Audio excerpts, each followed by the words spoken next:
Congregation Bible Study, week of July 27, August 2nd, 2026. Dear brothers and sisters, what a joy it is to open a brand new study book from the faithful and discreet slave. This publication is called Take Courage, and it has been prepared to help us face these critical times with faith and boldness. Tonight, we begin with Chapter 1, and the very first example of courage we are going to examine is one of the most remarkable in all of Scripture, the prophet Enoch. Think about his situation. Enoch lived in a world that was spiraling into violence and false worship. He was surrounded by people who misused Jehovah's name and who had no respect for godly principles. Yet the Bible describes him with those beautiful and simple words, Enoch kept walking with the true God. He didn't just walk with Jehovah occasionally. He kept walking with him, day after day, for hundreds of years. And that walk gave him the courage to stand apart from the world, to live a life of peace, and to deliver one of the most powerful judgment messages ever recorded. Let us begin. Question 1. In what ways did Enoch show courage? Enoch displayed courage in two very striking ways. For one thing, he absolutely refused to be molded by the ungodly culture surrounding him. Think of the world he inhabited. Cain's line had become notorious for brutality, and people were misusing Jehovah's sacred name in a profane manner. Despite all that pressure, Enoch maintained his integrity as a man of peace and did not adopt the violent or irreverent ways of his neighbors. The second way, and perhaps even more remarkable, was his willingness to step into the role of a prophet. Jehovah tasked him with proclaiming a direct judgment message to those very same wicked people. Picture yourself as the only faithful person in an entire generation, standing before a hostile audience and telling them that Jehovah is on his way with myriads of holy angels to execute judgment against all the ungodly. That took a level of faith and boldness that is simply astonishing. Question 2. How might people have begun calling on the name of Jehovah? Genesis 4:26 states that at a certain point, people began calling on the name of Jehovah. The article helps us understand that this was almost certainly not an act of pure worship. It appears they were doing so in a profane, disrespectful way. Instead of honoring God's name, they were likely degrading it, perhaps attaching it to false idols or using it to legitimize their own selfish plans. This context makes Enoch's stand shine even brighter. While the world around him was cheapening Jehovah's most sacred possession, Enoch held that name in the highest regard. For us, the lesson is clear. It is not enough to merely say God's name. The real question is how we use it, and how our life reflects on it. Jesus taught us to pray first for the sanctification of that name. And Enoch understood that principle long before. He refused to be part of a system that dragged Jehovah's name through the mud, and he honored it through a life of genuine obedience and reverence. Question 3. Enoch was the first faithful human to do what? How was he able to fulfill his assignment? Enoch holds the remarkable distinction of being the very first faithful human prophet mentioned in the Bible. Think about what that means. He had no predecessor to look to, no written scripture to guide him, and no community of fellow believers to offer support. He was truly forging a path into the unknown. His assignment was incredibly heavy. He had to deliver a scorching message that used the term ungodly repeatedly to describe the people around him. How did he find the strength? The secret lies in Genesis 5:22, which says Enoch kept walking with the true God. That little word "kept" is the key. For 3 centuries after fathering Methuselah, He maintained that close, unbroken walk with Jehovah day after day. That deep, consistent relationship was his power source. The principle for us is obvious. We may look at certain assignments such as pioneering, giving public talks, or dealing with difficult shepherding matters, and feel completely inadequate. But when we, like Enoch, cultivate that day-by-day intimate bond with Jehovah through constant prayer and study, we will never lack the power we need to carry out whatever He has entrusted to us. Question 4. Even before he started prophesying, why would Enoch have likely known that his courage would be put to the test? Long before Jehovah ever called him to prophesy, Enoch was already well aware that standing on the side of truth could be deadly. The history was right there in his family. Abel, who was faithful, had been brutally murdered by his own brother Cain simply for offering acceptable worship. Since Adam was still alive during Enoch's time, Enoch likely heard the details of that tragedy straight from the source. He could also see with his own eyes that the spirit of violence had only gotten worse. Genesis 4 records Lamech boasting about killing a young man who struck him. So Enoch did not walk with Jehovah with a blindfold on. He understood perfectly that loyalty to God in that world could cost him his life, exactly as it had cost Abel. Yet he chose to walk with God anyway. That is incredibly powerful. He counted the cost and decided that pleasing Jehovah was worth any price. We need that same calculated, eyes wide open faith today. A faith that realistically acknowledges the potential challenges but moves forward anyway, trusting that Jehovah is worth it. Question 5. How could you show that Enoch was not taken to heaven, as some believe? Many people read the phrase in Hebrews 11:5 that Enoch was transferred so as not to see death, and jumped to the conclusion that he must have been taken to heaven. However, the scriptures simply do not allow for that interpretation. First, Jesus made a sweeping statement at John 3:13 that no man has ascended into heaven except himself. If Jesus stated that centuries after Enoch lived that no human had entered heaven, then logically Enoch could not have been there. Second, Hebrews 11:13 wraps up the discussion of all those faithful ones, including Enoch, by saying they all died in faith without receiving the fulfillment of the promises. So Enoch did eventually die.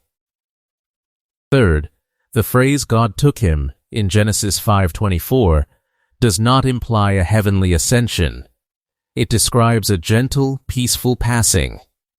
Jehovah likely put him into the sleep of death in such a way that he did not suffer violence at the hands of his enemies, effectively hiding him from harm. So instead of going to heaven, Enoch received a witness that he had pleased God well, and he is now sleeping in death, safe in Jehovah's perfect memory, awaiting a resurrection back to life in the paradise earth.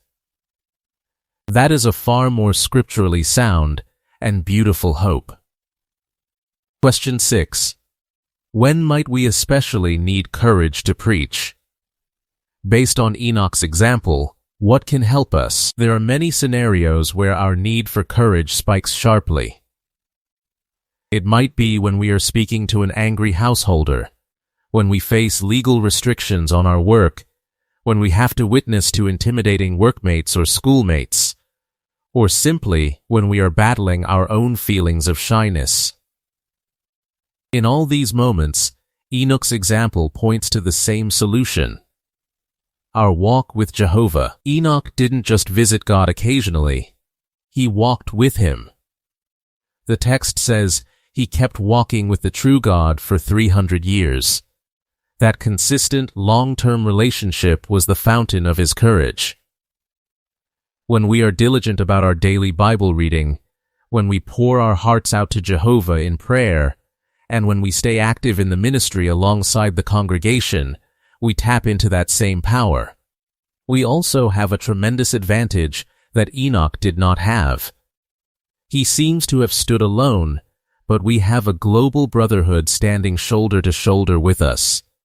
So when we are about to face a moment that requires courage, we can draw strength from knowing that we are backed by Jehovah, by Jesus, by the angels, and by millions of fellow witnesses. Isaiah 41:10 assures us that Jehovah will fortify us and help us, and he will keep that promise just as he did for his faithful prophet Enoch. Question 7. How does Jehovah feel when we walk courageously with him?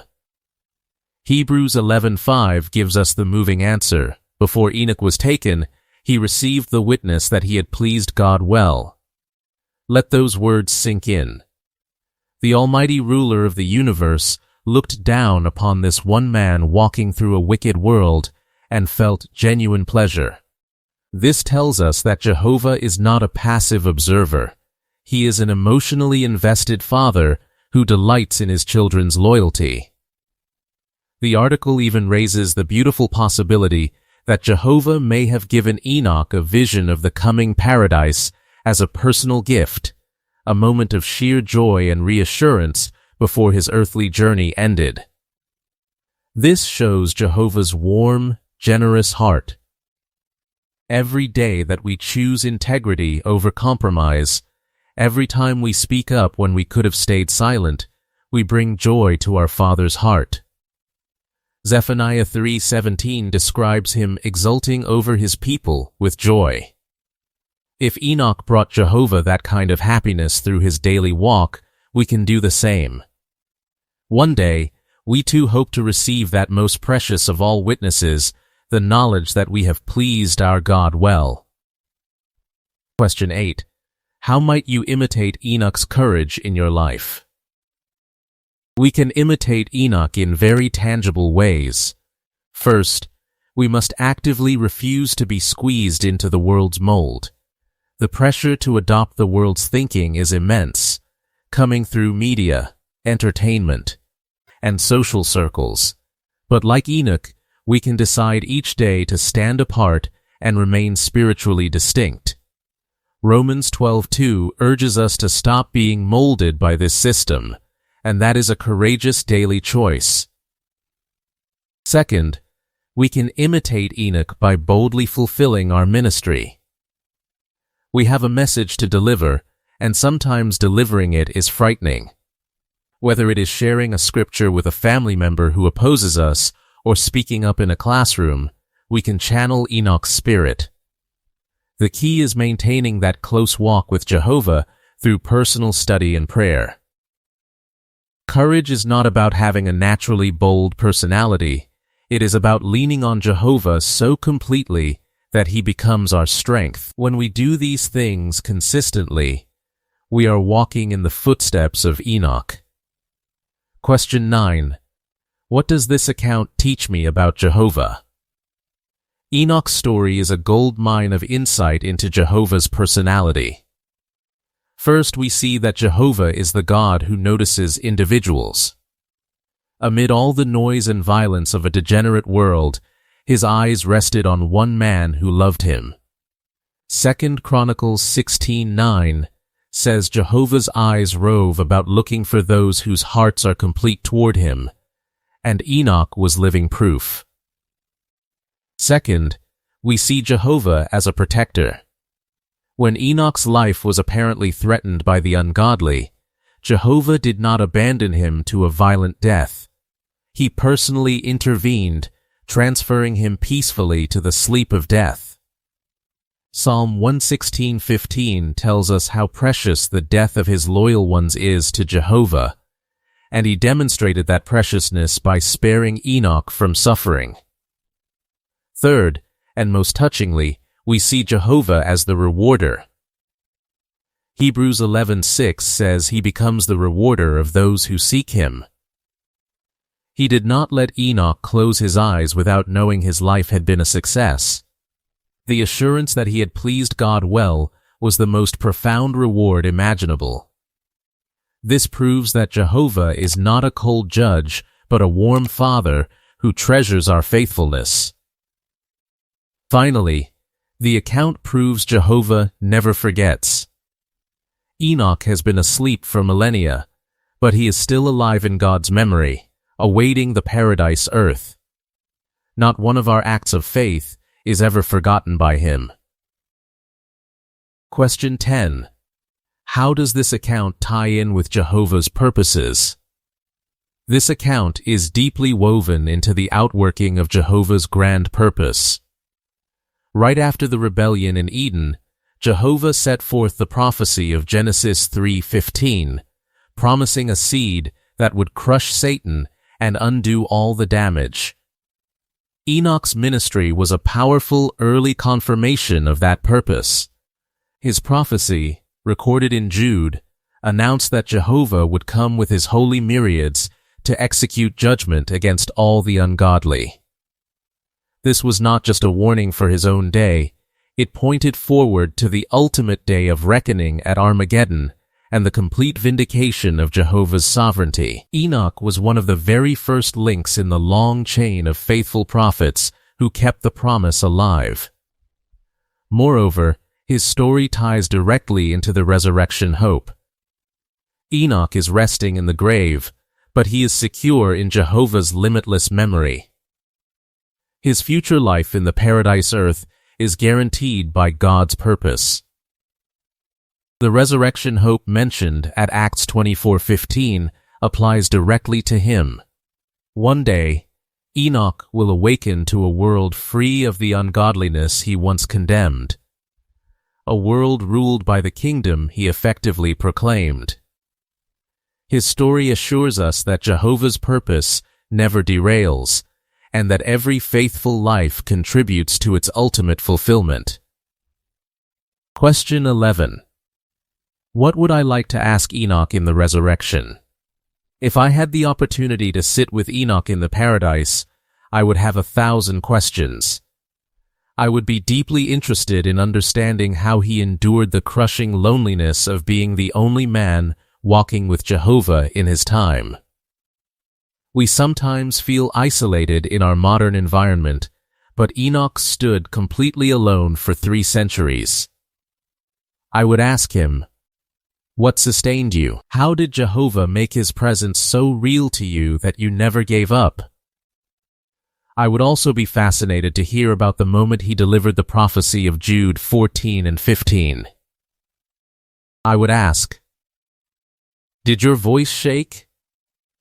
As you looked into the eyes of those ungodly men, did you feel fear, and how did you master it? I think his answer would be profoundly reassuring for any of us who have ever felt afraid in the ministry. Finally, I would just want to thank him. I would want to tell him that because he kept walking faithfully, he left a record that has inspired countless others, including me, to keep walking with Jehovah too. Question 12. How can the example of Enoch help you to cope with violence? Enoch's world was saturated with brutality. From Cain's murder of Abel to Lamech's murderous boast, the spirit of violence was everywhere. Yet the Bible does not portray Enoch as a man of aggression or as someone consumed by fear. Instead, it simply and powerfully states that he walked with God. This helps us cope today by showing us that we do not have to become what surrounds us. Whether we are dealing with a violent neighborhood, domestic abuse, or the threat of persecution, Enoch's example proves that we can remain people of peace. Romans 12:21 instructs us not to be conquered by evil, but to keep conquering the evil with the good. Enoch did that. He didn't allow the violence of others to steal his peace or corrupt his character. He kept his focus on Jehovah, the ultimate judge, and he trusted that in God's due time, all wrongs would be righted. We can do the same. By keeping a close relationship with Jehovah through prayer, and by leaning on the brotherhood, we can maintain calm and joy even when the world around us is spiraling into chaos. Enoch's God is our God, and he has not changed.